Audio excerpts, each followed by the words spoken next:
सकाळी 8 वाजता आलो तर बाई इथं अंबुजा पार्किंगले मायले लेकरू भारी एवढी गर्दी होती. तर जय भीम मित्रांनो, मी तुमचा सर्वांचा लाडका नितीन. जय भीम, जय शिवराय.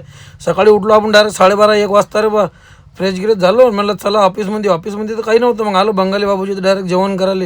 जेवण घेऊन केलं रे बा आणि डायरेक्ट आपण डिओ घेऊन आलो होतो उपरवाच्या पार्किंगला. भाऊ यानं 4 घंटे चौकीदारानं काही गाड्या सोडल्या नाही सिक्युरिटीनं.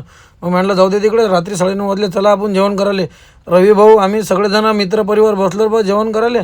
आता जेवण घेऊन तर इथं निपटवलं, पण आपल्याला वापस जायला गाडी पाहायची होती. मग मोटरसायकलवाल्या काकाला म्हटलं उद्या त्याने व्हिडिओ बी नाही घेऊ दिला, चालले गेले बिचारे आम्हाला सोडून. मग रात्री 1 वाजता आमच्या गाड्या सोडल्या रे बा फायनली. पण सोडल्या खायच्या इथं आल्यावर डबल गेटपाशी नो एंट्री लागली. मग रात्री 2 वाजता लावली आपली गाडी भरायला. एवढी झोपी राहील ती म्हणले की लय, काहून की घ्या समोर त्यात झोपही होत नाही, गाडी भरत नाही लवकर. गाडी भरून आलो डायरेक्ट आपण कंपनीच्या बाहेर. डायरेक्ट कंपनी झाकर गिकन टाईट करून आलो ऑफिसवर बनवायची होती आपल्याला बिल टी. काहून की ह्या सर्व रात्री नसतात, दिवसानंच असतात फक्त. चला मग आजसाठी एवढंच, भेटू पुढच्या व्हिडिओमध्ये. व्हिडिओ आवडला लाईक करा, शेअर करा, कमेंट करा. जय भीम.